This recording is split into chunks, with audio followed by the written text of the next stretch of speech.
पिछले दिनों बिहार की राजनीति में एक महत्वपूर्ण घटनाक्रम हुआ कि सीबीआई ने पहले राबड़ी देवी और अगले ही दिन लालू यादव के साथ जमीन के बदले नौकरी घोटाले में पूछताछ की। बीजेपी का कहना है कि आरजेडी भले कहे कि इस मामले में उन्हें फंसाया जा रहा है, लेकिन ये पूरा जो मामला है वो जनता दल यूनाइटेड के राष्ट्रीय अध्यक्ष राजीव रंजन उर्फ ललन सिंह के शिकायत पर दर्ज किया।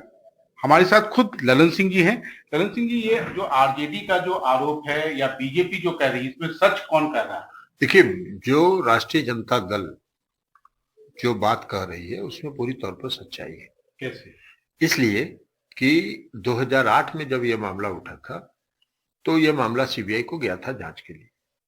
सीबीआई ने इसकी प्रारंभिक जांच करके कोई साक्ष्य नहीं पाया था और सीबीआई ने इसको फाइल को बंद कर दिया था। दूसरी बार जब सुश्री ममता बनर्जी भारत की रेल मंत्री बनी थी, उन्होंने भी इस मामले को सीबीआई को भेजा था और उसके बाद भी सीबीआई ने कोई साक्ष्य उपलब्ध नहीं है ये कह के इस मामले को बंद कर दिया। अब अचानक जब नीतीश कुमार जी महागठबंधन में शामिल हो गए और राष्ट्रीय जनता दल ने इसका तहे दिल से भरपूर स्वागत किया, तो उसके बाद इसमें कहां से साक्ष्य मिल गया भाई? वही सीबीआई है, उसी सीबीआई ने 2 बार कहा। भाई सीबीआई को भी बताना चाहिए ना कि प्रारंभिक जांच 2 बार हुआ था कि नहीं हुआ था, साक्ष्य मिला था कि नहीं मिला था। तो जब साक्ष्य मिला ही नहीं तो अचानक आपको साक्ष्य कहां से मिल गया? आपके अनुसार ये क्यों हो रहा है? इसलिए कि जो इनका जो फितरत है इस सरकार की, केंद्र की सरकार की, जो इनके 3 पालतू तोते हैं, उनका इस्तेमाल जगह जगह करना अपने विरोधियों को कमजोर करने के लिए, अपने विरोधियों के मनोबल को तोड़ने के लिए जो काम ये कर सकते हैं, उसी का ये परिणाम है। ये हर जगह कर रहे हैं, सिर्फ बिहार में नहीं कर रहे हैं, अलग अलग राज्यों में भी कर रहे हैं। देखिए, पुराने जमाने में राजा महाराजा जब शासन करता था और वो अपने उत्तरदायित्व में असफल होता था तो जनता के आक्रोश को दबाने के लिए क्या करता था? अपने विरोधियों के आक्रोश को दबाने के लिए क्या करता था? अपनी शक्ति का इस्तेमाल करता था, दंडात्मक कार्रवाई करता था, तंग करने का कोशिश करता था, जेल में बंद करने का प्रयास करता था। तो जो पुराने जमाने के राजा महाराजाओं का जो काम करने का तरीका था, उसी को इस सरकार ने अडॉप्ट कर लिया और उसी के बल पर यह शासन करना चाहते हैं। सकारात्मक बात तो कभी करते नहीं। तो मतलब आपका कहने का मतलब यह है कि लालू यादव या राबड़ी देवी या उनका परिवार आप लोगों के साथ राजनीतिक गठबंधन का खामियाजा उठा रहा है। स्वाभाविक तौर पर बिहार में जो महागठबंधन बना उसका खामियाजा है, इसलिए कि कोई साक्ष्य नहीं है उसमें। 2 बार सीबीआई ने प्रारंभिक जांच उसकी की है और कोई साक्ष्य नहीं है। हाल के दिनों में 2 घटनाएं हुई हैं। एक भ्रष्टाचार के नाम पर जो एक पत्र प्रधानमंत्री को लिखा गया, उसमें जनता दल यूनाइटेड का हस्ताक्षर नहीं है।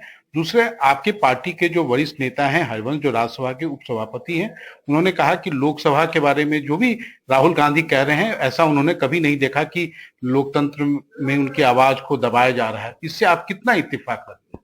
देखिए, जहां तक पत्र का सवाल है तो मैं अपनी बात कह सकता हूं कि मुझको किसी ने संपर्क नहीं किया था उस पत्र पर हस्ताक्षर करने के लिए। दूसरी बात, जहां तक जो राज्यसभा के उपसभापति हैं श्री हरवंश बाबू, वो श्री हरवंश बाबू तो उपसभापति हैं।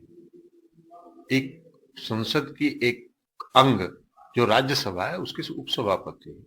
लोकसभा में क्या हो रहा है उसको राज्यसभा में कभी चर्चा भी नहीं होती है और राज्यसभा में क्या हुआ उसकी लोकसभा में भी चर्चा नहीं होती है। लेकिन अब उपसभापति हैं। अब उपसभापति अगर, तो ये तो इस सरकार का जो रवैया चल रहा, हो सकता है उनको दबाव दिया हुआ कि आप भी कुछ बोलिए, अभी बोलिए तो बोल दिए अपना। लेकिन हम नहीं समझते हैं कि जो उपसभापति ने लोकसभा के कार्यवाही की पर जो टिप्पणी की है वो नैतिकता है, वो नैतिकता के विपरीत है। नागालैंड में आपके पार्टी का एकमात्र विधायक अब उसने सरकार को समर्थन कर दिया है। ये क्या दर्शाता है? देखिए कल हमने, देखिए नॉर्थ ईस्ट में ये खेल भारतीय जनता पार्टी का चलता रहता है। अरुणाचल प्रदेश में हमारे 6 विधायक जीते, 6 को उन्होंने मर्ज करा दिया। तब मर्ज कराया जब हम एनडीए के अंग थे।